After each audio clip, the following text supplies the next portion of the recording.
सुष्मिता सेन की भाभी चारू असोपा ने सुष्मिता पर ही गंभीर आरोप लगा दिए हैं।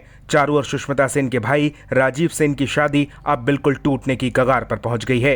दोनों पति पत्नी अब एक दूसरे के खिलाफ बगावत पर उतर आए हैं और दोनों एक दूसरे के खिलाफ खुलकर जहर उगल रहे हैं। चारू ने आरोप लगाया है कि राजीव बहुत शक्की किस्म के आदमी हैं, तो वहीं राजीव ने कहा है कि चारू की किसी और से भी शादी हो चुकी थी, लेकिन उन्होंने ये बात मुझसे छुपाई। दिल्ली टाइम्स से बातचीत में चारू ने कहा कि वो राजीव को काफी चांस दे चुकी हैं और अब वो तलाक चाहती हैं। चारू ने कहा, हर किसी को पता है कि हमारी शादी में पिछले 3 सालों से दिक्कतें आ रही हैं। जब हमने शादी की मैंने हमेशा उन्हें मौके दिए। पहले मैं अपने लिए देती थी और फिर बेटी के लिए देने लगी, लेकिन एक चांस देते देते 3 साल कब निकल गए मुझे पता नहीं चला। राजीव को ट्रस्ट इश्यूज हैं, मैं अब और बर्दाश्त नहीं कर सकती। मैंने उन्हें सिंपल नोटिस भेजा था जिसमें आपसी सहमति से अलग होने की बात कही थी, क्योंकि हमारी शादी में अब कुछ बचा भी नहीं है।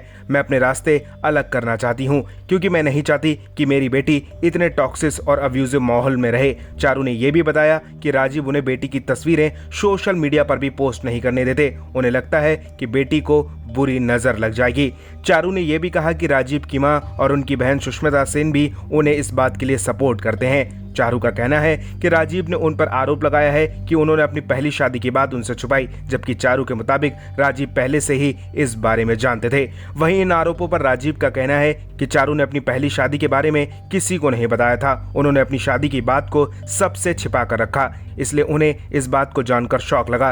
राजीव ने कहा कि मैं समझता हूं कि वो उसका पास्ट था, लेकिन उसे कम से कम मुझे बताना तो चाहिए था और मैं इज्जत के साथ उसे अपना लेता। फिलहाल तो अब इस परिवार की लड़ाई खुलकर सामने आ गई है और अब इस पर कोर्ट ही कोई फैसला करेगा। फिलहाल इस पर आप क्या कहेंगे? अपनी राय हमें कमेंट में दीजिए और ज्यादा ऐसी अपडेट्स के लिए बॉलीवुड पे चर्चा को सब्सक्राइब कीजिए।